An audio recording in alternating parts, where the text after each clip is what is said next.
ஹே ice எல்லாரும் நல்லா இருக்கீங்களா? இன்னைக்கு நம்ம என்ன படம் பார்க்க போறோம்னா நோ கண்ட்ரி ஃபார் ஓல்டு மேனுங்கிற ஒரு படத்தை தான் பார்க்க போறோம். உங்களுக்கு ஒரு வேற ரகமான படத்தை தான் இட்டு வந்திருக்கேன். அதாவது இந்த படத்தோட ஒன்லைனர் என்னன்னா, நம்ம ஹீரோ வந்து அப்படியே அப்பக்கப்ப வந்து வேட்டையாடுறதுக்கு காட்டுக்குள்ள போறான். அப்படி வேட்டையாட போகும்போது இவனுக்கு தூரத்துல நிறைய கார்கள்லாம் இருக்கிற மாதிரி தெரியுது. என்னடான்ட்டு அங்க போய் பார்த்தா அங்க நிறைய பேர் இறந்து போய் கிடக்காங்க. ஆக்சுவலா இறந்து போனவங்க எல்லாருமே மெக்சிகோ கேங் சேர்ந்த ஒரு ரவுடி கும்பல் தான். இவங்க கிட்ட இருந்து $2 மில்லியன் பணம் வந்து கிடைக்குது நம்ம ஹீரோக்கு. இதையுமே எடுத்துட்டு அவன் வீட்டுக்கு போயிடறான். வீட்டுக்கு போனதுக்கு அப்புறம் அந்த மெக்சிகோ கேங் ரவுடி கும்பல் இருக்காங்க பாத்தீங்களா, அதை சேர்ந்த ஹெட்டுமே ஒரு சைக்கோவை எனக்கு இந்த பணம்லாம் வேணும், அதை தேடி கண்டுபிடிச்சு கொடுன்னு ஒருத்தரை வந்து வேலைக்கு வைக்கிறான். இப்போ அந்த சைக்கோ வந்து அந்த பணத்தை தேடி போய்கிட்டே இருக்கான். ஆக்சுவலா நம்ம ஹீரோவுமே வந்து அந்த பணத்தை தேடி எப்படியாவது தப்பிச்சிடலாம் அப்படின்ட்டு இவனும் போய்கிட்டே இருக்கான் ஒரு பக்கம். ஆனா நம்ம ஹீரோ இருக்கிற இடமா இருக்கட்டும், அவன் போற இடமா இருக்கட்டும், இது எல்லாத்தையுமே கண்டுபிடிச்சிட்டே இருக்கான் அந்த சைக்கோ.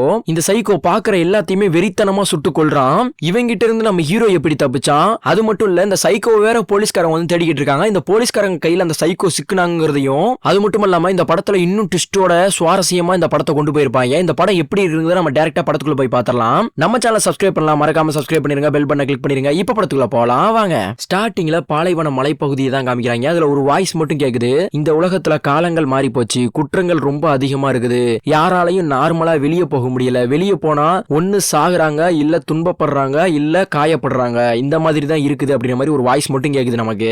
இப்போ அங்க கட் பண்ணா அதே பிளேஸ்ல ஒரு போலீஸ்காரர் ஒரு கைதியை வந்து கூட்டி போறாப்ல. கூட்டி போயிட்டு அவனையுமே வண்டிக்குள்ள உட்கார வச்சுட்டு முன்னாடி உள்ள டோரை திறந்து ஒரு ஆக்சிஜன் சிலிண்டர் மாதிரி இருக்குது, அதையுமே எடுத்து முன்னாடி வச்சுட்டு இவருமே அங்க இருந்து கிளம்பிடுறாப்ல. அங்க கட் பண்ணா போலீஸ் ஸ்டேஷன்ல அவனையுமே வந்து கை விலங்கெல்லாம் போட்டு உட்கார வச்சுட்டு இந்த ஒரு போலீஸ்காரருமே இவருக்கும் மேலதிகாரி இருப்பாங்க பாத்தீங்களா, அவருக்கு கால் பண்ணிட்டு, சார் நீங்க சொன்ன கைதியை வந்து பிடிச்சிட்டு அவன் இங்கதான் உட்கார்ந்துருக்கான் அப்படிங்கிற மாதிரி சொல்லும் போது போன்ல உள்ள அதிகாரியுமே சரி ஓகே அவன் என்ன பண்ணிக்கிட்டு இருக்கான், அவன்கிட்ட என்ன பொருள் இருக்குது அப்படிங்கிற மாதிரி கேக்குறாப்ல. அதுக்கு நம்ம போலீஸ்காரருமே சார் அவன்கிட்ட வந்து ஒரு ஆக்சிஜன் சிலிண்டர் மட்டும் தான் இருந்தது, மத்தபடி எதுவும் இல்ல, வேணும்னா நீங்க டைரக்டா வாங்க இங்க அப்படிங்கிற மாதிரி சொல்றாப்ல.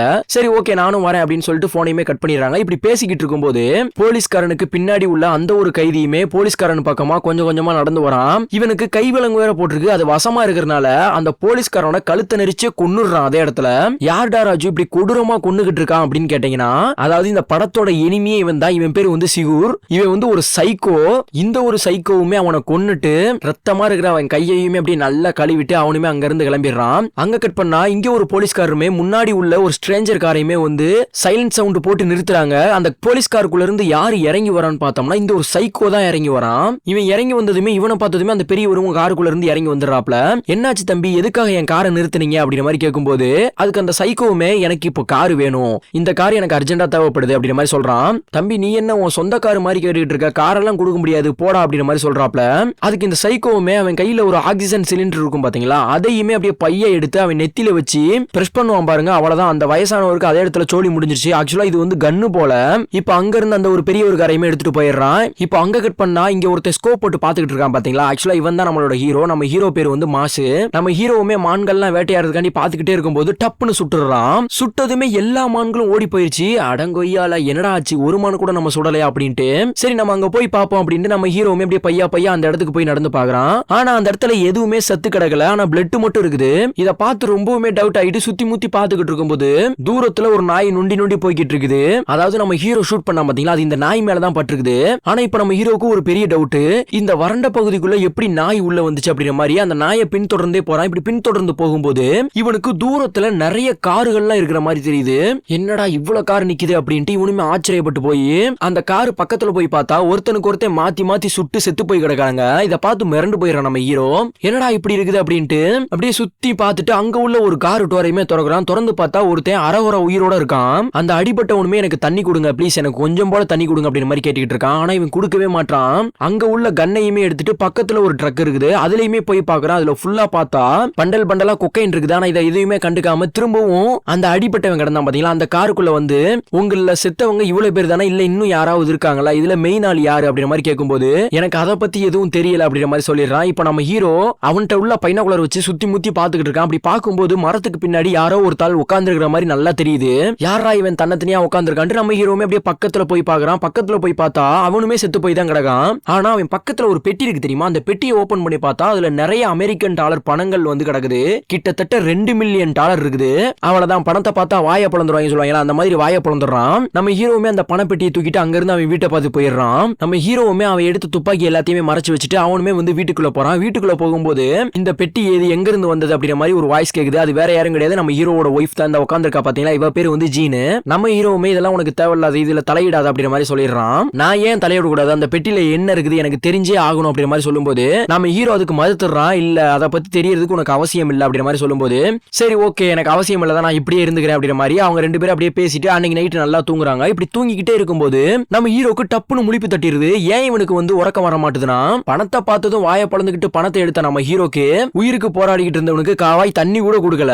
ஐயோ ஒரு வாய் தண்ணி கூட கொடுக்காம அவனை அப்படியே விட்டு வந்துட்டோமே, நம்ம கேரக்டர் இது கிடையாதே அப்படின்னு சொல்லிட்டு ரொம்பவுமே வருத்தப்பட்டு மன உடைஞ்சி அன்னைக்கு நைட்டே வந்து ட்ரெஸ் எல்லாம் மாட்டிக்கின்னு அவனுமே வந்து ஒரு கேன்ல தண்ணியை பிடிச்சிக்கிட்டு இருக்கான். அப்ப ஜீனுமே வந்து என்னாச்சு எங்க கிளம்புறீங்க அப்படிங்கிற மாதிரி கேட்கும்போது, இல்லப்பா நான் ஒரு வேலையை செய்ய தவறிட்டேன், அதை செஞ்சுட்டு வந்துடுறேன், நீ அது வரைக்கும் வெயிட் பண்ணு, சப்போஸ் நான் வரலனா நீ அம்மா வீட்டுக்கு போய்க்கோ, அம்மா கூட இரு, ஹாப்பியா இரு, அம்மா என்ன பத்தி கேட்டாங்கன்னா நல்ல விதமா 4 விதமா சொல்லி விடு அப்படிங்கிற மாதிரி சொல்லிக்கிட்டு இருக்கான். என்னாச்சு திடீர்னு இப்படி எல்லாம் பேசுறீங்க அப்படிங்கிற மாதிரி கேட்கும்போது, இல்ல சும்மா சொல்லணும்னு தோணுச்சு அதனாலதான் சொன்னேன் அப்படிங்கிற மாதிரி சொல்லிட்டு நம்ம ஹீரோவுமே அப்படியே கார் எடுத்துட்டு அந்த டெக்சாஸ் கேங்குன்னு சொன்னேன் பாத்தீங்களா, செத்து கிடந்தாங்களா, அங்க வந்து போயிடுறான். அங்க போயிட்டு யாராவது இருக்காங்களா அப்படிங்கிற மாதிரி தேடிக்கிட்டு இருக்கும்போது நம்ம ஹீரோவோட காரை பின்னாடி நிப்பாட்டி வச்சிருப்போம் பாத்தீங்களா, அந்த காரு பக்கத்துல இன்னொரு காரு வந்து அதுல இருந்து நிறைய பேர் அந்த காரை செக் பண்ணிக்கிட்டு இருக்காங்க. இது தூரத்துல இருந்து பார்த்த நம்ம ஹீரோவுமே யாரா இவங்களை தேடி வந்திருக்காங்க அப்படின்னு சொல்லிட்டு நம்ம ஹீரோவுமே காருக்கு பின்னாடி ஒளிஞ்சுக்கிறான். இப்ப அவனுங்களுமே இந்த டெக்சாஸ் கேங்ல வந்து நிறைய பேர் செத்து போயிருக்காங்க பாத்தீங்களா, இந்த இடத்தை நோக்கி வராங்க. இப்படி வரும்போது ஐயோ என்னடா நம்மள நோக்கி வராங்கன்னு சொல்லிட்டு நம்ம ஹீரோவுமே அங்க இருந்து தப்பிக்க பாக்குறான். ஆனா தப்பிக்க பார்க்கும்போது நம்ம ஹீரோவுமே அவங்க பார்த்துட்டு மானாங்க அணிக்க சுட ஆரம்பிச்சிடறாங்க. சுட்டதுல நம்ம ஹீரோ வயிற்றிலே ஒரு புல்லட் பட்டுருது. காப்பாத்துறா முருகா அப்படின்னு சொல்லிட்டு இவனுமே துண்டக்கானு துணிய கண்ணு ஓடிக்கிட்டு இருக்கான். ஒரு பக்கம் பயங்கரமா ஷூட் பண்ணிக்கிட்டு இருக்காங்க, வேற வழியே கிடையாதுன்னு சொல்லிட்டு அங்க உள்ள ஒரு நதியில குதிச்சிடறான். ஆனா அந்த கேங்கு விட்டாலும் நான் விட மாட்டேங்கிற மாதிரி அவனுங்களோட நாய் நம்ம ஹீரோவை துரத்தின்னு போயினே இருக்குது. நதியில நீந்தி கூட போய்கிட்டு இருக்குது. நதியிலேயே ஒரு வழியா நீந்தி நம்ம ஹீரோ விடிய காலையில கரைக்கு போய் சேர்ந்துடுறான். கரைக்கு போய் சேர்ந்தாலுமே அந்த நாய் இவனை துரத்தின்னு வந்துனே இருக்குது பக்கத்துல. நம்ம ஹீரோவுமே அவன்கிட்ட ஒரு கன் எடுத்து லோடு பண்ணி அந்த நாயை பொட்டுன்னு போட்டு அங்கேயே சாகடிச்சிடறான். இவனுக்கும் பயங்கரமா உடம்பெல்லாம் காயமா இருக்குது. இப்ப அப்படியே அங்க கட் பண்ணா அந்த ஒரு சைக்கோவுமே அப்படியே ஒரு கடைக்கு போறான். அங்க போயிட்டு இவனுக்கு தேவையான பொருட்கள் எல்லாம் வாங்கிட்டு இருக்கான். அது வாங்கி முடிச்சுட்டு அந்த கடைக்கார ஓனர்கிட்டயே ஃபயர் சிலிண்டர் கிடைக்குமா இப்படிங்கிற மாதிரி எல்லாம் கேட்டுட்டு இருக்கான். இதை கேட்ட கடைக்கார ஓனருமே நல்லா வெயில் அடிச்சுக்கிட்டு இருக்கலப்பா, எதுக்குப்பா உனக்கு ஃபயர் சிலிண்டர் அப்படிங்கிற மாதிரி கேட்கிறாப்ல. அதுக்கு அந்த சைக்கோவுமே என்ன எப்படி நீ கேள்வி கேட்க போச்சு, நான் என்ன பண்ணணும் என்ன பண்ணக்கூடாதுங்கிறத நீ எப்படி சொல்லுவ அப்படிங்கிற மாதிரி ரொம்பவுமே டென்ஷன் ஆகி போயிடுறான்.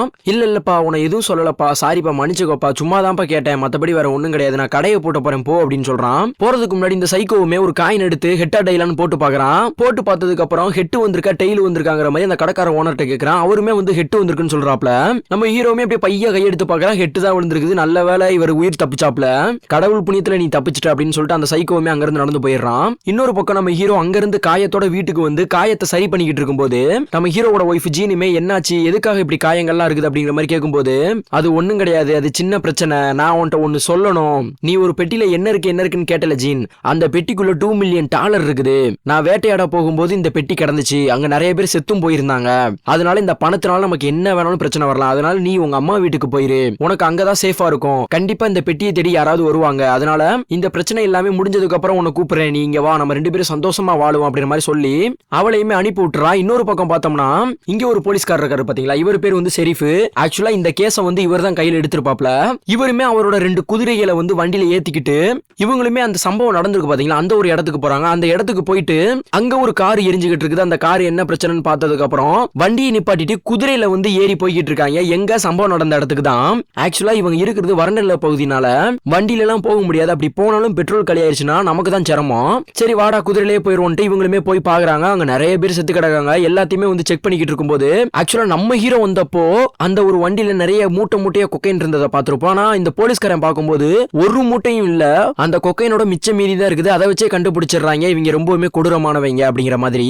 இன்னொரு பக்கம் பார்த்தோம்னா அந்த சைக்கோ வந்து நம்ம ஹீரோவோட வீட்டுக்கே போயிடுறான். அந்த ஆக்சிஜன் சிலிண்டர் ஒன்று வச்சிருந்தான் பாத்தீங்களா, அதை வச்சு வீட்டை திறந்து உள்ள போயிட்டு நம்ம ஹீரோ இருக்காங்களான்னு பாத்துக்கிட்டு இருக்கான். ஆனா ஹீரோவும் இல்ல, ஹீரோவோட ஒய்ஃப் யாருமே கிடையாது. அப்போ அங்க போனோட சிலிப்பு மாதிரி ஒன்று இருக்குது, அதுல நிறைய நம்பர்ஸ் எல்லாம் இருக்குது. இந்த நம்பரை வச்சு எப்படியாவது அவனை கண்டுபிடிச்சிடணும் அப்படின்னு சொல்லிட்டு இந்த சைக்கோவுமே அதை எடுத்து வச்சுக்கிறான். இன்னொரு பக்கம் பாலெல்லாம் ஊத்தி குடிச்சிட்டு அவனுமே அங்க இருந்து கிளம்பி நேரா எங்க போறான்னா நம்ம ஹீரோ வந்து எங்க வேலை பாக்குறான். அப்போ வேலை பாக்குறத கண்டுபிடிக்கணும்னா நம்ம ஹீரோக்கு யாரு வேலை கொடுத்திருப்பா, ஒரு புரோக்கர் மாதிரி இருப்பாங்கல்ல, அந்த புரோக்கர் கிட்ட போறான். அங்க போயிட்டு இங்க பாருங்க, இங்க மாஷுன்னு ஒருத்தர் இருக்காரு, அவர் வந்து அவரு உங்ககிட்ட தான் வந்து வேலை பாக்குறாப்ல, அவர் எந்த இடத்துல வேலை பாக்குறாரு, எந்த கம்பெனில வேலை பாக்குறாரு டீடைல்ஸ் வந்து எனக்கு வேணும் அப்படின்ற மாதிரி கேக்குறாங்க. அதுக்கு அந்த ஒரு பாட்டியம்மாவுமே வந்து இங்க பாருப்பா, அது அவங்களோட சுதந்திரம், அதை வந்து நான் வெளியே லீக் பண்ணக்கூடாது, வெளியே யார்கிட்டையும் சொல்லக்கூடாது, அவங்களோட பர்மிஷன் இல்லாம என்னால சொல்ல முடியாது, அதனால நீங்க இருந்து கிளம்பலாம்பா அப்படின்ற மாதிரி மூஞ்சில அடிச்ச மாதிரியே சொல்லிடுறாங்க. சைக்கோக்குமே ஒரு ஆதாரமும் கிடைக்கல, அவனுமே அப்படியே அங்க இருந்து கிளம்பிடுறான். இன்னொரு பக்கம் நம்ம ஹீரோவோட ஒய்ஃப பஸ் ஏத்தி விட்டு, இங்க பாருமா நான் வரது ரொம்ப கஷ்டம், சப்போஸ் உயிரோட வந்துட்டேன்னா நம்ம நல்லா வாழலாம், நீ அம்மாவை நல்லா பாத்துக்கோ, அம்மா கூட இரு, நான் இந்த காசை காப்பாத்திட்டு எப்படியாவது உயிரோட வந்துருவேன், நீ பயப்படாத அப்படின்ற மாதிரி சொல்லிட்டு அவனுமே அங்க இருந்து கிளம்பிடுறான். இன்னொரு பக்கம் அந்த சைக்கோ நம்ம ஹீரோவோட வீட்டுக்கு வந்துட்டு போனதுக்கு அப்புறமா அந்த 2 போலீஸ்காரங்களுமே வராங்க. வந்துட்டு இவங்களுமே செக் பண்ணிக்கிட்டு பாலெல்லாம் குடிச்சிட்டு போயிருக்கிறதெல்லாம் பாக்குறாங்க. சார் இங்க பாருங்க சார், இன்னும் அந்த பால்ட்ட பல வேர்வை அப்படியே இருக்குது, கண்டிப்பா வந்து இப்பதான் போயிருக்கணும், மிஸ் பண்ணிட்டோமே சார் நம்ம அப்படிங்கிற மாதிரி இவங்க 2 பேரும் மாத்தி மாத்தி பேசிக்கிட்டு இருக்காங்க. சரி வீடு, அவன் என்னைக்கு இருந்தாலும் நம்ம கையில மாட்டதான் போறான் அப்படிங்கிற மாதிரி அந்த ஷெரீஃப் வயசான போலீஸ்காரருமே சொல்லிக்கிட்டு இருக்காப்ல. இப்படி அடுத்ததா நம்ம ஹீரோவுமே ஒரு லாட்ஜுக்கு போயிட்டு அங்க உள்ள ஓனர் கிட்டயுமே இங்க பாருங்க எனக்கு வந்து ஒரு ரூம் வேணும், சிங்கிள் பெட்ரூம் உள்ள ரூம் தான் வேணும் அப்படிங்கிற மாதிரி கேட்டு அதையுமே வாங்கிடுறான். இப்ப உள்ள போயிட்டு அந்த பணப்பெட்டி இருக்கு பாத்தீங்களா, அந்த பெட்டியையுமே மேல ஒரு பெரிய ஹோல் மாதிரி இருக்குது, அதுக்குள்ள பணப்பெட்டியை வச்சு அந்த ஒரு ஹோலுமே வளைஞ்சி அடுத்த ரூமோட கனெக்ட் ஆகும் பாத்தீங்களா, அந்த வளைவு வரைக்கும் நல்லா தள்ளிடுறான் பணப்பெட்டியை.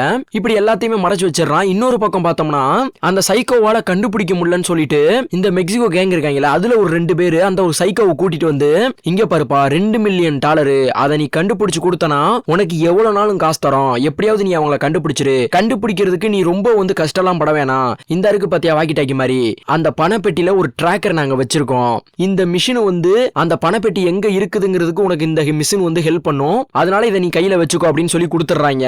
ஆனா கொடுத்ததுமே அந்த சைக்கோ என்ன பண்றானா, அந்த மெக்சிகோ கேங்ல 2 பேர் சொன்னேன் பாத்தீங்களா, அவங்க 2 பேத்தையுமே சுட்டு கொன்னுறான். இப்போ அடுத்த நாள் பார்த்தோம்னா நம்ம ஹீரோ வந்து அந்த ஹோட்டல்ல இருந்து கிளம்பி போயிட்டு இவனுக்கு தேவையான துப்பாக்கியா இருக்கட்டும் எல்லாமே வந்து வாங்கிக்கிறான்.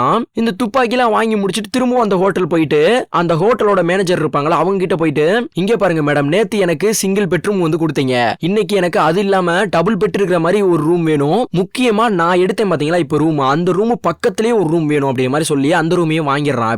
இப்போ நம்ம ஹீரோவுமே அந்த ரூமுக்குள்ள போயிட்டு இவன் வாங்கிட்டு வந்திருப்பான் பாத்தீங்களா ஒரு சில ப்ராடக்ட், அந்த ப்ராடக்ட்டை வச்சு ஒரு கம்பி மாதிரி உருவாக்கி இவன் ஃபர்ஸ்ட் ஸ்டே பண்ண ரூம்ல அந்த ஹோல்ல வந்து செகண்ட் ரூமுக்கு கனெக்ட் ஆகிற வளைவுல அந்த பணத்தை தள்ளி விட்டுருப்பான் பாத்தீங்களா, இவனுமே இந்த ரூம்ல வந்து அந்த பணத்தை வந்து அப்படியே அச்சா எடுத்துறான். இவன் எடுத்துக்கிட்டு இருக்கும் போதே அந்த ஒரு சைக்கிள் கார்ல வந்துகிட்டு இருக்கும் போதே அவன்கிட்ட ஒரு மிஷின் சொன்னேன் பாத்தீங்களா, அந்த டிராக்கர் பக்கத்துல தான் இருக்கும் போல லைட் எல்லாம் அமர்ந்து எரிஞ்சுக்கிட்டு இருக்குது. இதை பார்த்து சரி ஓகே பணத்தை எடுத்தவன் பக்கத்துல எங்கேயோ இருக்கான் அப்படின்ட்டு அந்த லாஜிக்கே வந்துடுறான். வந்துட்டு இவனுமே அங்க போயிட்டு நம்ம ஹீரோ ஃபர்ஸ்ட் ஒரு ரூம்குள்ள இருந்தான் பாத்தீங்களா, அதை ஓபன் பண்ணி பார்த்தா வேற ஒருத்தவங்க இருக்காங்க 3 பேரு, ஆனா அவங்கள சரமாரியா சுட்டு கொன்னுறான். இப்போ இந்த சைக்கோக்கு என்ன பண்றதுன்னு தெரியல, ஐயோ தப்பிக்க விட்டமே அப்படிங்கிற மாதிரி நினைச்சுக்கிட்டு இருக்கான். அப்போ அவனுமே அந்த ஹோல்னு சொன்னேன் பாத்தீங்களா, அவனுமே ஒரு ரூபா காயின்ல எல்லா போல்ட்டையும் கழட்டி அந்த ஹோலுக்குள்ள பாக்குறான், அதுக்குள்ளதான் வந்து பணத்தை வந்து கொண்டு போயிருக்காங்கிறத அந்த சைக்கோ வந்து கண்டுபிடிச்சிடறான். உங்களுக்கு ஒரு டவுட் இருக்கும், டே ராஜு நம்ம ஹீரோ பக்கத்து ரூம்ல தான் இருக்கான், கண்டுபிடிச்சிருப்பானடா டிராக்கர் மூலியமா அப்படின்னு நினைச்சீங்கன்னா, இந்த சைக்கோ சுடுற சவுண்ட் கேட்டு நம்ம ஹீரோவுமே அங்க இருந்து எப்படியோ ஒரு வழியா வண்டியில வந்து தப்பிச்சு போயிடுறான். இப்போ அங்க கட் பண்ண அந்த டெக்சாஸ் கேங்னு சொன்னேன் பாத்தீங்களா, இவங்களோட ஹெட்னு ஒருத்தர் இருப்பான்ல,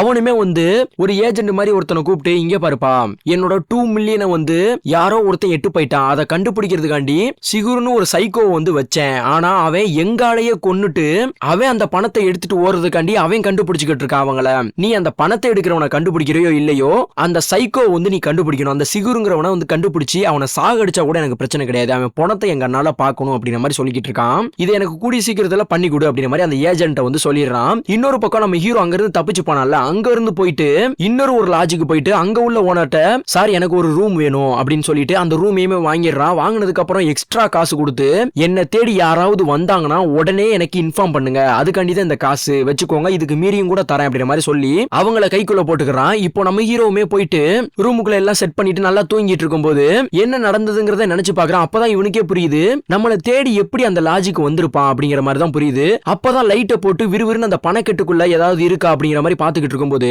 ஒரு பணக்கெட்டுக்குள்ள ஒரு டிராக்கிங் மிஷின் வந்து ஒன்னு இருக்குது. இதை பார்த்து மிரண்டு போயிடுறான். அடங்கொய்யால இதுதான் இதுக்கு காரணமா அப்படிங்கிற மாதிரி இப்படி பாத்துக்கிட்டே இருக்கும்போது வெளியே நடந்து வர சவுண்ட் வேற கேக்குது.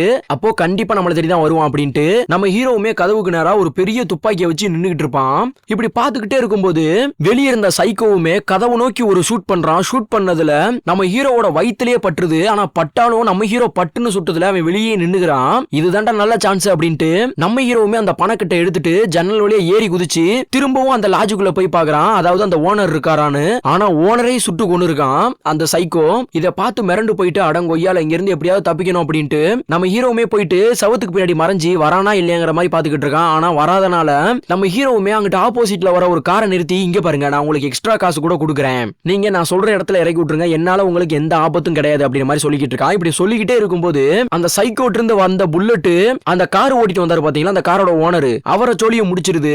இப்போ மாத்தி மாத்தி அந்த கார்ல புல்லட் பட்டுனே இருக்குது. ஆனா நம்ம ஹீரோ வேற வழியே கிடையாதுன்ட்டு குனிஞ்சி வண்டியுமே ஸ்டார்ட் பண்ணிட்டு அவனுமே ஓட்டினே இருக்கான். ஆனா மாத்தி மாத்தி அந்த வண்டியை புல்லட் தொலைக்குது.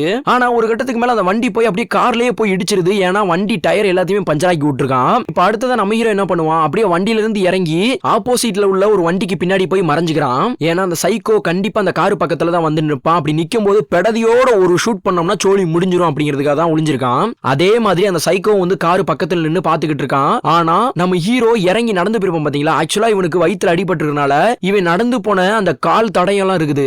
இத பார்த்து நமக்கு பின்னாடி தான் இருக்கான்னு நினைச்சு அந்த சைக்கோ கரெக்டா அங்க இருந்து தப்பிச்சு போவான். நம்ம ஹீரோவும் டப்புன்னு ஒரு ஷூட் பண்ணுவான். ஆனா ஜஸ்ட் மிஸ் தப்பிச்சிடறான். ஆனா நம்ம ஹீரோ விடாம மாத்தி மாத்தி ஷூட் பண்ணிக்கிட்டு இருக்கறனால அவனுக்கும் பயங்கரமா கால்ல வந்து புல்லட் தொலைச்சிருது. நம்ம ஹீரோவுமே அப்படியே அந்த சைக்கோவோட கண்ணையும் எடுத்துட்டு சுத்தி முத்தி பாத்துக்கிட்டு இருக்கான். அங்க யாருமே கிடையாது, அவன் தப்பிச்சு போயிட்டான் போல. இப்போ நம்ம ஹீரோவுமே அங்க இருந்து கார் எடுத்துட்டு கிளம்பிடுறான். ஆனா ஒரு கட்டத்துக்கு மேல இவனால காரை கொண்டு போக முடியாது. ஏன்னா செக் போஸ்ட்லாம் இருக்கும் பாத்தீங்களா, அங்கேயுமே செக்கிங் பண்ணுவாங்க போலீஸ்காரங்க. அதனால நம்ம ஹீரோவுமே காரை அப்படியே நிப்பாட்டிட்டு நம்ம ஹீரோவுமே பையா பையா பணம் பெட்டியை கொண்டுட்டு அப்படியே போயினே இருக்கும்போது இவனுக்கு ஆப்போசிட்ல ஒரு 3-4 பசங்க வராங்க. அவங்க கிட்ட, தம்பிகளா கார் ஆக்சிடென்ட் ஆயிருச்சு, எனக்கு உங்களோட ட்ரெஸ் மட்டும் தாங்க, நான் உங்களுக்கு நிறைய பணம் கொடுக்குறேன்னு சொல்லி நிறைய பணம் கொடுத்து அந்த பசங்களோட கோட் ஷூட்டை வாங்கி இவனுமே போட்டுக்கிட்டு இப்போ அந்த பெட்டியை எப்படியாவது மறைச்சு வைக்கணும் அப்படின்ட்டு நம்ம ஹீரோவுமே அப்படியே ஒரு ரோட்டோரமா இருக்கிற ஒரு வேலிக்கு உள்ள பாக்குறான். அங்க நிறைய புல்லு இருக்குது, நிறைய தண்ணி எல்லாம் இருக்குது. இத பார்த்ததுமே இதுதான்டா நல்ல சான்ஸ் அப்படின்னு சொல்லிட்டு கம்பில மொல்லமா ஏறி அந்த வேலியை தாண்டி அந்த பணப்பெட்டியை தூக்கி போட்டுறான். இப்போ அடுத்த நாள் காலையில பார்த்தோம்னா ஒரு 4 பேர் நல்ல மைக்கு பேண்டுன்னு வாசித்துக்கிட்டு இருக்கானுங்க. இவங்க எங்க வாசித்துக்கிட்டு இருக்கானுங்கன்னு பார்த்தோம்னா நம்ம ஹீரோக்கு முன்னாடி நின்று தான் வாசித்துக்கிட்டு இருக்கானுங்க. எழுந்ததுமே நம்ம ஹீரோ பார்த்து மிரண்டு போயிடுறான். நம்ம ஹீரோ பார்த்து பயந்ததும் இல்லாம நம்ம ஹீரோ உடம்புல ரத்த கலவியா இருக்கிறத பார்த்து இவங்களும் பயந்து போயிடுறாங்க. ஆனா நம்ம ஹீரோ என்ன பண்றானா, அவங்க இருக்கிற காசு எடுத்து என்னை எப்படியாவது ஹாஸ்பிட்டல்ல சேர்த்திருக்கேன் அப்படின்னு சொல்லி காசெல்லாம் கொடுக்குறான். இதை பார்த்து அவங்களுமே ஹாஸ்பிட்டல்ல சேர்த்துறாங்க. இன்னொரு பக்கம் அந்த சைக்கோ கில்லர் இருக்கான் பாத்தீங்களா, அவனுக்கும் வந்து கால்ல பயங்கரமா அடிபட்டு இருக்குது. அவனுமே ஒரு துணியை கிழிச்சு அந்த துணியை ஒரு மெடிக்கல் ஷாப்புக்கு ஆப்போசிட்ல உள்ள கார்ல உள்ள பெட்ரோல்ல அந்த துணியை நல்லா நினைச்சுக்கிட்டு அந்த பெட்ரோல் டேங்க் கிட்டயுமே அந்த துணியை வச்சு பத்த வச்சு விட்டு இவனுமே மெடிக்கல் ஷாப்புக்குள்ள வந்துடுறான். இவன் வந்து அடுத்த செகண்ட் அந்த காருமே வெடிச்சு தரமட்டமாயிருது. இதை பார்த்து அந்த மெடிக்கல்ல உள்ள எல்லாருமே அந்த காரை நோக்கி ஓடி போயிடுறாங்க. இதுதான்டா நல்ல சான்ஸ்னு சொல்லிட்டு இவனுக்கு தேவையான மெடிசன் எல்லாத்தையுமே வந்து எடுத்துக்கிறான். அடுத்ததான் என்ன, இந்த சைக்கோ கில்லருமே ரூமுக்கு போயிட்டு அவனோட காயங்கள் எல்லாத்தையுமே சரி பண்ணி அவனுக்குமே அவனுக்கான தேவையான மெடிசன் எல்லாத்தையுமே போட்டுக்கிறான். இப்போ அங்க கட் பண்ணா நம்ம ஹீரோவுமே ஹாஸ்பிட்டல்ல படுத்திருக்கான். நம்ம ஹீரோவுமே அப்படியே பையா கண் முழிச்சு பாக்குறான். கண் முழிச்சு பார்த்தா அந்த சைக்கோ கில்லர் கண்டுபிடிக்கிறதுக்காண்டியே ஒரு ஏஜென்ட் வச்சிருந்தான்னு சொன்னேன் பாத்தீங்களா, அந்த ஏஜென்ட் தான் உட்கார்ந்திருக்கான். அவனுமே நம்ம ஹீரோவை பார்த்துட்டு, நீ பயப்படாத, நான் உன்னை எதுவும் பண்ண மாட்டேன், நான் எதுக்காக வந்திருக்கேன்னா நீ ஒருத்தனோட பணத்தை வந்து எடுத்து வச்சிருக்க பாத்தியா, அந்த பணத்தை தேடி ஒருத்தன் வந்திருக்கான் பாத்தியா, அவன் ரொம்பவுமே மோசமானவன், அவனை தேடி கண்டுபிடிக்கிறதுக்காண்டி தான் நான் வந்திருக்கேன், அவனை சாகடிக்கிறதுக்காண்டி தான் நான் வந்திருக்கேன், அவன் ரொம்பவுமே மோசமானவன், அவன்கிட்ட இருந்து நீ தள்ளி தான் இருக்கணும், இல்ல உன் உயிர் பறி போயிரும், காசுக்காக உயிரை வந்து அர்ப்பணிச்சிராத அப்படிங்கிற மாதிரி சொல்லிக்கிட்டு இருக்கான். இல்ல நான்லாம் எந்த காசையும் எடுக்கலையே அப்படிங்கிற மாதிரி நம்ம ஹீரோ இன்னொரு பக்கம் அவன் சொல்லிக்கிட்டு இருக்கான். நல்லா கேட்டுக்கோ, உன் காசு எங்க இருக்குதுன்னு மட்டும் சொல்லு, அந்த காசு உனக்கும் வேணாம் எனக்கும் வேணாம், அந்த காசோட ஓனர்கிட்ட காசை கொடுத்துட்டு அந்த காசை வச்சு அந்த சைக்கோ கில்லரை பிடிக்கணும், ப்ளீஸ் எனக்கு ஹெல்ப் பண்ணு அப்படின்னு சொல்லும்போது நம்ம ஹீரோவுமே வந்து சொல்லிடுறான், இந்த மாதிரி நான் ஒரு வேலைக்கு பின்னாடி ஒரு நதி பக்கத்துல தான் அந்த பணத்தை வந்து போட்டு வச்சிருக்கேன் அப்படிங்கிற மாதிரி சொல்லிடுறான். அடுத்தது அந்த ஏஜென்ட்டுமே அந்த பணப்பெட்டியை நம்ம ஹீரோ வந்து ஒரு வேலைக்கு பின்னாடி போட்டிருப்போம் பாத்தீங்களா, அங்கேயுமே போயிட்டு நல்லா தேடி கண்டுபிடிச்சு அந்த ஒரு பணப்பெட்டியுமே கண்ணால பாத்துறான். இன்னொரு பக்கம் பார்த்தோம்னா அந்த போலீஸ்காரன்னு சொல்லி பாத்தீங்கன்னா ஷெரீப், அவருமே நம்ம ஹீரோவோட ஒய்ஃபை கூப்பிட்டு வச்சு, இங்க பாருமா உன்னோட ஹஸ்பண்ட் வந்து ரொம்பவுமே ஆபத்துல இருக்காங்க, உன்கிட்ட என்ன சொல்லிருப்பாங்க அதெல்லாம் எனக்கு தெரியாது, ஆனா உன் ஹஸ்பண்ட் ரொம்பவுமே ஆபத்துல இருக்காங்க, உன் ஹஸ்பண்ட் கிட்ட நிறைய பணம் இருக்குது, ஒரு பணப்பெட்டியை திருடி இருக்காரு, அது எல்லாத்துக்கும் நல்லா தெரியும், அந்த பணப்பெட்டியை இப்ப தேடிக்கிட்டு இருக்கிறவன் சாதாரண மனுஷன் கிடையாது, ஒரு சைக்கோ நாய், அவனால நிறைய பேர் இப்ப இறந்துட்டாங்க, உன்னோட ஹஸ்பண்ட் எங்க இருக்காங்கன்னு சொல்லு அப்படிங்கிற மாதிரி கேட்டுட்டு இருக்காப்ல. சார் என்னோட ஹஸ்பண்ட் உயிர் தான் எனக்கு முக்கியம், ஆனா என் ஹஸ்பண்ட் எங்க இருக்கேன் என்ன பண்றேன் அதெல்லாம் எதுவுமே என்கிட்ட சொல்லிக்கிட்டது கிடையாது, என்ன என்னோட அம்மா வீட்டுக்கு அனுப்புனதோட சரி எனக்கு கால் பண்ணல, எதுவுமே பண்ணல, சப்போஸ் கண்டிப்பா இதுக்கப்புறம் கால் பண்ணி எங்க இருக்கேங்கிற மாதிரி சொன்னாங்கன்னா கண்டிப்பா அதை உங்ககிட்ட சொல்றேன் சொல்றேன். ஆனா முக்கியமானது என்னோட ஹஸ்பண்டுக்கு எதுவுமே ஆகக்கூடாது, என்னோட ஹஸ்பண்டை நீங்க எதுவும் பண்ணிடக்கூடாது அப்படின்னு தான் நான் சொல்லுவேன் அப்படின்ற மாதிரி சொல்றான். அப்ப அந்த போலீஸ்காரருமே நீ பயப்படாதமா, உன் ஹஸ்பண்டுக்கு எதுவும் ஆகாது, ஆனா உன் ஹஸ்பண்ட் எங்க இருக்காங்கன்னு சொல்லு, உன் ஹஸ்பண்டை நாங்க சேஃபா பாதுகாப்பா தான் வச்சிருப்போம் அப்படின்ற மாதிரி சொல்லிட்டு அவருமே அங்க இருந்து கிளம்பிடுறாரு. இன்னொரு பக்கம் அந்த ஏஜென்ட் சொல்லியிருந்தான் பாத்தீங்களா, அவனுமே அந்த பணப்பெட்டிலாம் இருக்கிற இடத்த பார்த்துட்டு அவனோட ரூமுக்கு தங்கலான்ட்டு அவனுமே படிக்கட்டுல ஏறிக்கிட்டு இருக்கான். இவனுக்கு பின்னாடி அந்த சைக்கோவுமே வந்துடுறான் இந்த ஏஜென்ட்டை தேடி. அப்படியே கையோட கை தாங்கலாம் அந்த சைக்கோ ஏஜென்ட்டை கூட்டி போய் உட்கார வச்சு அந்த பணப்பெட்டி எங்க இருக்குது கண்டிப்பா உனக்கு தெரியும், அந்த பணப்பெட்டி இருக்கிற இடத்த எனக்கு சொல்லிரு, இல்லனா நீ இங்கே செத்து போயிரும் அப்படின்ற மாதிரி சொல்றான். அப்ப அந்த ஏஜென்ட்டுமே நீ என்ன சாகடிக்கிறனால ஒரு பிரச்சனை கிடையாது, நீ என்ன சாகடிக்க மாட்ட, ஏன்னா உனக்கு தேவையானது எதுவுமே என்கிட்ட கிடையாது அப்படின்ற மாதிரி சொல்லிக்கிட்டு இருக்கான். திரும்பவும் அந்த சைக்கோ பணப்பெட்டியை எங்க அப்படிங்கறத மட்டும் தான் கோவமா கேக்குறான். இத பார்த்த நம்ம அந்த ஏஜென்ட்டுமே உனக்கு பணப்பெட்டி தானே வேணும், வேலிக்கு பின்னாடி தண்ணியா இருக்கிற இடத்துல நிறைய புற்களா இருக்கிற இடத்துல அந்த பணப்பெட்டி இருக்குது, ஆனா அதை தேடி கண்டுபிடிக்கிறது ரொம்ப கஷ்டம் அப்படின்னு பேசிக்கிட்டு இருக்கும் போது இன்னொரு பக்கம் போனும் வருது. அந்த போன் வந்ததுமே இந்த ஏஜென்ட் அந்த சைக்கோ வந்து போட்டு தள்ளிடுறான். இப்ப இந்த போன்ல யாருன்னு பார்த்தோம்னா நம்ம ஹீரோ தான். இவன் எப்படி இங்க கால் பண்ணானா, அந்த ஏஜென்ட் நம்ம ஹீரோவை ஹாஸ்பிட்டல்ல பார்த்தான் பாத்தீங்களா, அப்ப வந்து உனக்கு ஏதாவது சொல்லணும் இல்ல உன்னை பாதுகாத்துக்கணும்னா நீ எனக்கு கால் பண்ணு அப்படிங்கிற மாதிரி சொல்லியிருப்பான். அதனாலதான் கால் பண்றான். கால் பண்ணதுமே இந்த சைக்கோ ஹலோன்னு சொல்லும் போதே அவ்வளவுதான் நம்ம ஹீரோ வந்து கப்பேச போட்டுருவான். நீ தானா ஏஜென்ட் ரூம்ல நீ என்ன பண்ற அப்படிங்கிற மாதிரி கேட்கும்போது ஏஜென்ட்டை போட்டு தள்ளிட்டேன் அப்படிங்கிற மாதிரி சொல்லிட்டு இருக்கான். இப்படி சொல்லிக்கிட்டு இருக்கும்போது நம்ம ஹீரோ என்ன அடுத்தது என்ன கொல்ல போற அப்படிங்கிற மாதிரி கேட்கிறான். கேட்டதுக்கு அந்த சைக்கோ பயப்படாத, உன்னை கொல்ல போறது கிடையாது, நீ எங்க இருக்குங்கிறதும் தெரியும், உன்னோட பணப்பெட்டி எங்க இருக்குங்கிறதும் தெரியும், ஆனா உன்னோட பணப்பெட்டியும் தொட மாட்டேன், உன்னையும் தொட மாட்டேன், ஆனா நான் வேற ஒரு ஆளை தொட போறேன் அப்படின்னு சொல்லிட்டு நம்ம ஹீரோவோட ஒய்ஃப் இருக்கிற இடமா இருக்கட்டும், நம்ம ஹீரோவோட ஒய்ஃப் எங்க இருக்கிறாங்கிறது இருக்கட்டும், இதோட டீடைல் சொல்லி உன்னோட ஒய்ஃபை தான் வந்து நான் கொல்ல போறேன் அப்படிங்கிற மாதிரி சொல்லுவான். இதை பார்த்து வெறியான நம்ம ஹீரோவுமே முடிஞ்சா என்னோட ஒய்ஃபை வந்து கொன்னுக்கோ அப்படிங்கிற மாதிரி சவால் விட்டுருவான். அப்படியே அங்க கட் பண்ணா நம்ம ஹீரோவுமே ஹாஸ்பிட்டல்ல இருந்து ட்ரெஸ் கடைக்கு போயிட்டு அவனுக்கு தேவையான ஆடைகள் எல்லாத்தையுமே வாங்கிட்டு அந்த பெட்டியை கீழே தூக்கி போட்டுருப்பான் பாத்தீங்களா, அந்த பெட்டியை போய் தான் எடுக்கிறான். அந்த பெட்டியை எடுத்துட்டு நேரா டெலிபோன் பூத்துக்கு போயிட்டு அவனோட ஒய்ஃபுக்கு தான் கால் பண்றான். கால் பண்ணி நான் தான் சிகுர் பேசுறேன் அப்படிங்கிற மாதிரி சொல்றான். அவ்வளவுதான், அவளுமே ரொம்பவுமே அழுக ஆரம்பிச்சிடறான். நீ எங்க இருக்க, என்னாச்சு உனக்கு, போலீஸ்காரங்க எல்லாருமே உனக்கு ரொம்ப ஆபத்துன்னு சொல்றாங்க, உன்னை துரத்திட்டு வரவன் ஒரு சைக்கோவான், ப்ளீஸ் நீ எங்க இருக்கன்னு சொல்லு, எங்க பணப்பெட்டியை வச்சிருக்கேன்னு சொல்லு அப்படிங்கிற மாதிரி கேட்கும்போது இவனுமே இவன் இருக்கிற இடத்த எல்லாத்தையுமே சொல்லிடுறான். சொன்னதுக்கு அப்புறம் இங்க பாருமா, நான் வந்து உனக்கு ஒரு ஐடியா கொடுக்குறேன், ஃபர்ஸ்ட் நான் சொல்ற இடத்துக்கு நீ வா, அங்க வந்ததும் ஓன்ட்ட பணப்பெட்டியை கொடுத்துறேன், நீ வந்து வெளியூருக்கு போயிரு, அதுக்கப்புறம் என்ன தேடி வருவாங்கல்ல, அவங்க வரும்போது என்கிட்ட பணம் இல்லைன்னு சொல்லிடுறேன், என்கிட்ட பணம் இருந்தா தானே என்ன துரத்திக்கிட்டு இருக்காங்க, என்கிட்ட பணம் இல்லைன்னா அவங்க என்ன எதுவும் பண்ண மாட்டாங்கல்ல, நம்ம பேசாம இப்படி பண்ணுவோம், இதுதான் நல்ல ஐடியா அப்படின்னு சொல்லிட்டு அவன் ஒய்ஃப்ட எல்லாத்தையுமே சொல்லிடுறான். இன்னொரு பக்கம் பார்த்தோம்னா அந்த சைக்கோ கில்லர் சொன்ன பாத்தீங்களா, அவனுமே அந்த ஏஜென்டோட ஹெட்னு சொல்லி பாத்தீங்களா, அந்த ஒரு இடத்துக்கு போயிட்டு அந்த ஏஜென்டையே சுட்டு கொன்னுறான். சுட்டு கொன்னதுக்கு அப்புறம் என்னையே சாகிறதுக்கு ஆள் அனுப்புறியா அப்படின்னு சொல்லிட்டு அங்க உள்ள இன்னொருத்தனையும் சுட போலான்ட்டு போகும்போது அவனுமே கையை தூக்கி சரணடைஞ்சிடறான். நான் எதுவும் பண்ணல, எனக்கு இதுக்கு சம்பந்தமே கிடையாது அப்படின்ற மாதிரி சொல்லிடுறான். அவ்வளவுதான். இப்ப இப்படி அங்க கட் பண்ணா நம்ம ஹீரோவோட ஒய்ஃப் அவளோட அம்மா இவங்க ரெண்டு பேருமே வெளியூர் போறதுக்காண்டி ஏர்போர்ட்டுக்கு தான் வராங்க. வந்துட்டு அங்க லக்கேஜ் எல்லாம் இறக்கிட்டு இருக்கும் போது யாருன்னே தெரியாத ஒருத்தன் அந்த பாட்டி அம்மா கிட்டயுமே நீங்க எங்க போறீங்கன்னு சொல்லுங்க, அந்த இடத்துல வந்து நாங்க லக்கேஜை வந்து இறக்கி வச்சிரோம் அப்படின்ற மாதிரி சொல்லும் போது நம்ம ஹீரோ தங்கி இருக்கிற அட்ரஸா இருக்கட்டும் இது மாதிரி எல்லாத்தையுமே அந்த பாட்டி அம்மா சொல்லிடுறாங்க. ஏன்னா இந்த பாட்டி அம்மாவும் நம்ம ஹீரோவோட ஒய்ஃபும் இவங்க ரெண்டு பேருமே ஹீரோ இருக்கிற இடத்துக்குள்ள போயிட்டு தான் அந்த பணப்பெட்டியை வாங்கணும். அதனால இந்த அட்ரஸ் எல்லாம் அவன் தெரிஞ்சு வச்சுக்கிறான். ஆனா யாருன்னே தெரியல. இன்னொரு பக்கம் நம்ம ஹீரோட ஒய்ஃப் போலீஸ்காரங்க கிட்ட எப்படியாவது சொல்லியே ஆகணும் அப்படின்ட்டு அந்த செரிஃப்னு சொன்னேன் பாத்தீங்களா போலீஸ்காரரு, அவருக்கு கால் பண்ணி சார் நீங்க கேட்ட மாதிரி என்னோட ஹஸ்பண்ட் எங்க இருக்கான்னு தெரியும், நான் சொல்ற பிளேஸ்க்கு வாங்க, அங்கதான் வந்து என்னோட ஹஸ்பண்ட் இருக்காங்க, அவங்கள காப்பாத்திருங்க அப்படிங்கிற மாதிரி சொல்லிடுறா இவளுமே. இப்போ அங்க கட் பண்ணா அந்த சைக்கோ இருக்கான் பாத்தீங்களா, அந்த சைக்கோவுமே அப்படியே கார்ல போய்கிட்டே இருக்கும்போது அங்க உள்ள ஒரு காரை வழிமறிச்சு எனக்கு இந்த வண்டி வேணும், இந்த வண்டியை எனக்கு கொடுங்க அப்படிங்கிற மாதிரி கேக்குறான். ஆனா அந்த கார் ஓனர் கொடுக்க மாட்டாப்ல. நான் சொல்றதை கேட்டா நீ உயிரோட தப்பிப்ப, இல்லனா உயிரோட தப்பிக்க மாட்டேன், எனக்கு இந்த வண்டி வேணும் அப்படிங்கிற மாதிரி சொல்லி அந்த வண்டியுமே வாங்கி பின்னாடி அந்த கோழி கூண்டு எல்லாத்தையுமே கிளீன் பண்ணி வண்டியை ரெடி பண்ணிடுறான். இப்ப நம்ம ஹீரோவுமே வந்து அவன் தங்கி இருக்கிற பிளேஸ்ல தான் வந்து அப்படி நின்னு நல்லா பேசிக்கிட்டு அப்படியே அந்த இடத்துல இருக்கான். இவன் இருக்கிறது அந்த போலீஸ்காரங்களுக்கு தெரியும். இப்ப போலீஸ்காரருமே பையா நம்ம ஹீரோ இருக்கிற இடத்தை நோக்கி வந்துகிட்டு இருக்காப்ல. இவர் வந்துகிட்டு இருக்கும் போதே நம்ம ஹீரோ இருக்கிற இடத்துல இருந்து ஒரு கார் ரொம்பவுமே வேகமா போகுது.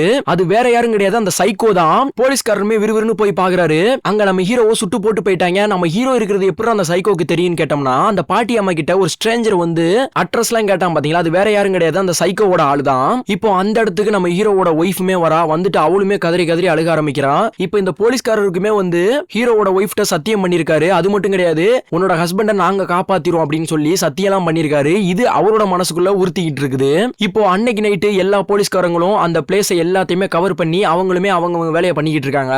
ஒரு பக்கம் இந்த போலீஸ்காரர் ஒவ்வொரு நாளுமே வந்து ரொம்பவுமே வருத்தப்பட்டு கஷ்டப்பட்டுட்டு இருக்காரு. நம்மளால ஒரு நல்ல மனுஷன் செத்து போயிட்டானோ அப்படிங்கிற மாதிரி ரொம்பவுமே கஷ்டப்பட்டுட்டு இருக்காரு. ஏன்னா இவர் கரெக்டான நேரத்துல வேமா போயிருந்தா நம்ம ஹீரோவை காப்பாத்திருக்கலாம். அதை நினைச்சு ரொம்பவுமே கஷ்டப்பட்டு நம்ம ஹீரோ தங்கியிருந்தா பாத்தீங்களா, அந்த ரூமுக்குள்ளேயுமே போயிட்டு அப்படியே பாத்துக்கிட்டே இருக்கும்போது நம்ம ஹீரோவை சாகடிச்சது மட்டும் இல்லாம நம்ம ஹீரோ பணம் வச்சிருப்போம் பாத்தீங்களா ஒரு ஹோல்குள்ள, அதையுமே ₹1 காயின்ல கலட்டி அந்த ஒரு பணத்தையுமே எடுத்துட்டு போயிருக்காங்க கையோட.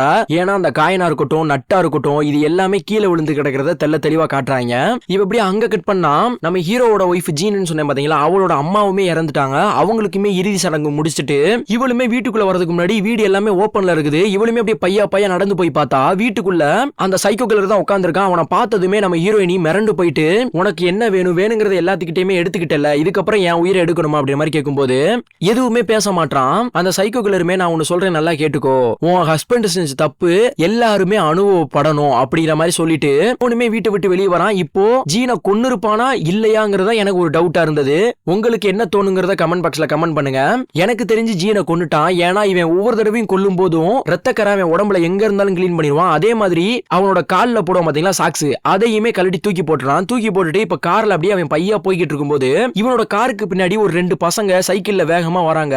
இந்த சைக்கோக்கு ஒருவேளை இந்த பசங்களும் வந்து நம்மளை கொல்றதுக்கு பிளான் பண்ணுவாங்கிற மாதிரி கண்ணாடியில பாத்துக்கிட்டு இருக்கான். அந்த நேரத்துல இவனுக்கு சைடுல வந்த ஒரு காருமே இவனோட காரை அடிச்சு தூக்கிடுது. அவ்வளவுதான், சைக்கோ கில்லருக்கு கால் உடைஞ்சி கை உடைஞ்சி எலும்பெல்லாம் வெளியே தெரியுது. இவனுமே அப்படியே பையா வெளியே வந்து ஒரு இடத்துல உட்கார்ந்து இருக்கும்போது ஒரு 2 சின்ன பசங்க வந்துட்டு என்னாச்சு உங்களுக்கு அப்படிங்கிற மாதிரி கேட்கும்போது, எனக்கு எதுவும் ஆகல, இந்த டாலரை வச்சுக்கிட்டு எனக்கு உன்னோட சட்டையை மட்டும் தரையா அப்படிங்கிற மாதிரி கேட்டு சட்டையை வாங்கி, அதாவது கெட்டுலாம் போடுவாங்க பாத்தீங்களா, கை உடைஞ்சா தொங்க விடாம அதை கெட்டு போட்டு கழுத்துல மாட்டிருப்பாங்க, அந்த மாதிரி இவனுமே ரெடி பண்ணிக்கிறான். பண்ணிட்டு எக்ஸ்ட்ரா காசு கொடுத்து போலீஸ்காரங்க யாராவது வந்து கேட்டாங்கன்னா இந்த உண்மையை சொல்லாதீங்க அப்படிங்கிற மாதிரி சொல்லிட்டு வேற போயிடுறான். அங்க இருந்து நடந்து பையா அப்படியே இதோட அந்த படத்தையும் முடிக்கிறாங்க. இதுல இருந்து என்ன தெரிய வருதுன்னா, அடுத்தவன் காசுக்கு ஆசைப்படக்கூடாதுங்கிறது மட்டும் தெளிவா தெரியுது. முக்கியமா இந்த படம் எப்படி இருந்ததுங்கிறத கமெண்ட் பாக்ஸ்ல கமெண்ட் பண்ணுங்க. முக்கியமா இந்த மாதிரி படம் நிறைய வேணும்னா நம்ம சேனலை சப்ஸ்கிரைப் பண்ணி வச்சுக்கோங்க. ஏன்னா நம்ம சேனலை சப்ஸ்கிரைப் பண்ணா மட்டும்தான் நம்ம போடுற ஒவ்வொரு படமும் உங்க மொபைலுக்கு நோட்டிபிகேஷன் வரும். This is your RG expectation Tamil. வரட்ட.